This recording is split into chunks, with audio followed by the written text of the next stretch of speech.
여러분 안녕하세요. 황성민 목사입니다. 오늘 10계명의 내용을 이어서 보기 전에 1계명부터 10계명까지 한번 보고 그 다음에 이어서 또 2부의 내용들을 계속 시작하도록 하겠습니다.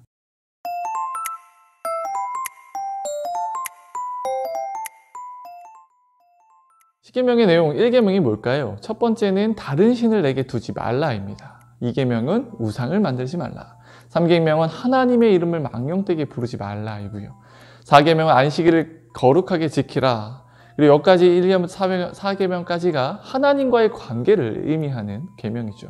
나머지 5번째부터 10번째는 이제 이웃 간의, 사람 간의, 인간 간의 관계를 설명하는 계명이에요. 5계명은 부모를 공경하라. 6계명은 살인하지 말라.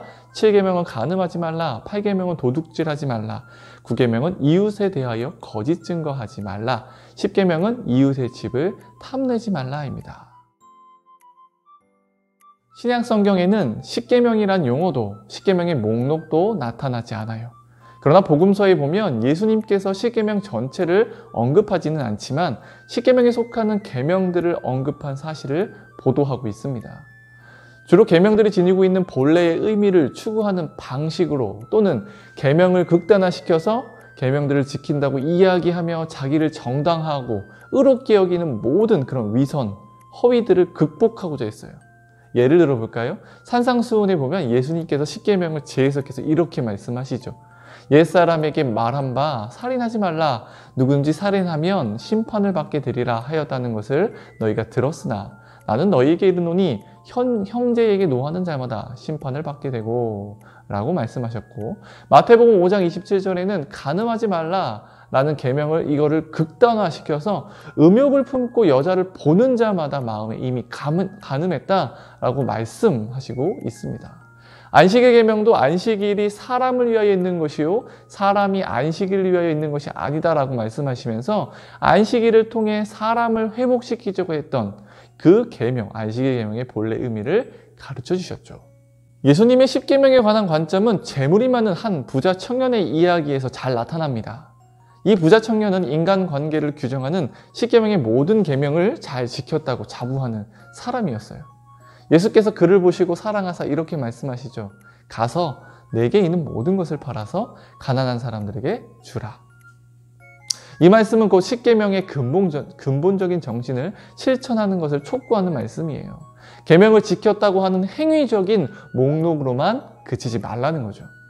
예수님은 또한 모든 계명 중에 가장 큰 계명이 무엇이냐고 묻는 율법사들의 질문에 내 마음을 다하고 목숨을 다하고 뜻을 다하여 주 너의 하나님을 사랑하라고 요약하시면서 온 율법과 선지자의 강령을 하나님 사랑과 이웃 사랑으로 요약해 주셨습니다. 다시 말해서 예수님은 10계명에 속한 계명뿐만 아니라 율법 전체가 지닌 형식적인 측면을 극복하고자 하셨던 거예요. 결국 예수님은 이 율법을 폐기하러 오신 것이 아니라 오히려 율법의 이 본래적인 의미를 바르게 함으로 율법을 완성하러 오셨다라는 거죠.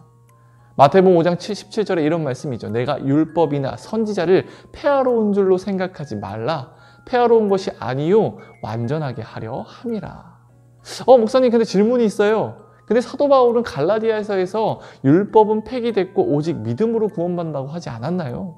맞습니다. 그런데 우리가 여기서 사도 바울이 이야기하는 것을 잘 기억해야 될 건 뭐냐면 율법을 이야기한 것이 그 율법 자체에 대해서 폐기하는 것이 아니라 당시 교회에 복음도 믿고 이 율법도 행해야만 한다, 그래야만 구원을 받는다라고 주장했던 이 율법주의자들과의 싸움 가운데서 이야기한 맥락 속에서 율법을 말한 것임을 기억해야 돼요. 즉 여기서 사도 바울이 이야기하는 율법은 율법 그 자체, 예수님께서 의미를 살리고자 했던 그 율법 자체가 아니라 율법주의를 이야기한 겁니다. 율법과 율법주의를 구분해야 합니다. 그렇다면 교회의 역사 가운데 10계명을 어떻게 이해되고 사용되었을까? 고대 교회에서 기독교인의 윤리는 10계명의 각 계명에서 근거하기보다는 이 10계명의 핵심적인 내용인 하나님 사랑과 이웃 사랑이라는 두 가지 계명에서 근거하였습니다. 고대 교회의 이 순교자 유스티아누스는 계명을 자연법 개념으로 설명했어요. 무슨 말이냐? 율법은 하나님께서 원래 인간의 마음속으로 자연적으로 새겨준 것인데 이스라엘 백성이 완악하여져서 그들을 외부적인 규제를 위해 십계명을 부과했다라는 거예요. 어거스틴으로 잘 알려져 있는 이 아우구스티누스는 율법과 그리스도의 법의 이 대립, 그러니까 율법과 그리스도 법의 대립을 십계명에 나타난 하나님 사랑과 이웃 사랑의 두 가지 계명으로부터 해석해서 그 대립적으로 보이는 것을 극복하고자 했습니다.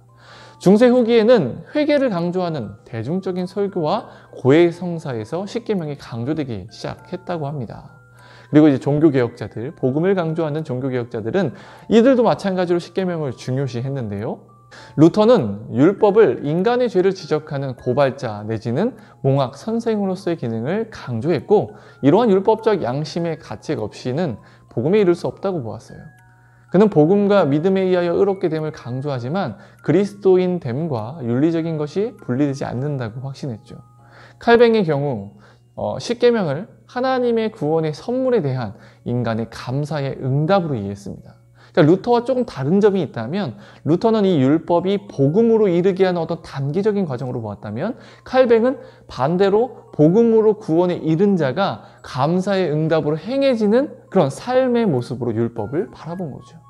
또한 칼뱅은 십계명의 역사적 맥락을 자신의 윤리 속에서 재해석했어요. 무슨 이야기냐? 십계명에서 현재 상황과 맞지 않는 것들이 있잖아요.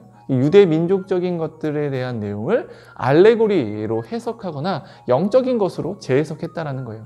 예를 들면 서문에 이제 애굽에서의 종살이에서 이제 구원하신 하나님을 설명하지 않습니까? 그것을 죄 아래의 종살이로 재해석한 것을 들 수 있습니다. 여러분 이렇게 십계명에 관한 내용을 살펴보았습니다.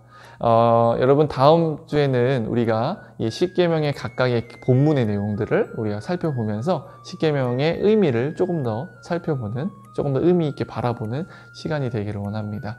그러면 또 한 주간도 여러분 건강하시고 코로나 시대에 여러분의 신앙을 잘 지키는 또 한 주간 되기를 원합니다. 그럼 다음 주까지 여러분 안녕.